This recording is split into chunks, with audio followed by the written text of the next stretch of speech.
Madame, Monsieur, bonsoir, bienvenue dans ce 19-20 en Occitanie. À la une de ce 15 avril, face à l'urgence économique, un plan d'une ampleur exceptionnelle de 110 milliards d'euros vient d'être adopté par le gouvernement. 4 milliards seront alloués pour l'achat de masques. Des masques qui manquent encore cruellement pour être généralisés. À Toulouse, soignants et entreprises utilisent le système D pour s'équiper. Le Tour de France 2020 aura bien lieu avec du public. Il se déroulera finalement du 29 août au 20 septembre sur le parcours initialement prévu. Au programme, 4 étapes en Occitanie, dont une arrivée à Lavore dans le Tarn. Nous serons en direct avec Bernard Carayon, le maire de cette commune, pour recueillir sa réaction. Et puis les animaux du zoo de Lunaret et de Montpellier vivent désormais à l'abri des regards. Le zoo est fermé depuis le 15 mars. Ses résidents s'habituent à l'absence du public, vous le verrez. Le personnel est toujours là, mais fonctionne en équipe réduite. Mais tout d'abord, cette information de la mi-journée, un hélicoptère militaire du 5e régiment d'hélicoptères de combat de Pau s'est écrasé à Bouille-de-Vent au nord de Tarbes dans les Hautes-Pyrénées. Il y avait 7 personnes à son bord, 2 sont mortes dans ce crash, les 5 autres blessés ont été évacués. L'une de nos équipes se rend sur place. Plus de détails à venir dès ce soir sur notre site internet et dès demain dans nos éditions. Un effort de 24 milliards d'euros sera donc fait pour notre système sanitaire, dont 4 milliards dédiés à l'achat de masques. Mais pour l'heure, toujours impossible pour la population de s'en procurer. Quant aux soignants et pour certaines entreprises, c'est encore la chasse aux masques. En Haute-Garonne, Stéphane Compan, Jean-Luc Pigneux.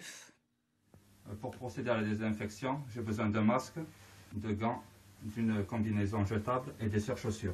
S'équiper de tenues jetables pour éviter de se contaminer et de transmettre le virus aux autres est la procédure réglementaire pour cet agent salarié d'une société de nettoyage en première ligne depuis le début de la pandémie. Mais cette activité essentielle, très consommatrice d'équipements de protection, arrive à bout de souffle. Sa dirigeante peine à trouver des consommables en quantité.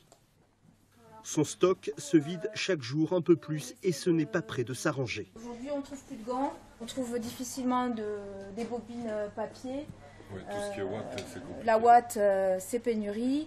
En fait, on se rend compte que nous sommes confrontés à une pénurie et que cette pénurie va durer dans le temps et ça va s'amplifier avec la réouverture des entreprises. Ici, sur la plateforme de stockage du CHU de Toulouse, le problème est le même, mais à une toute autre échelle. Chaque semaine, les agents hospitaliers ont besoin de 250 000 masques chirurgicaux et de 50 000 blouses.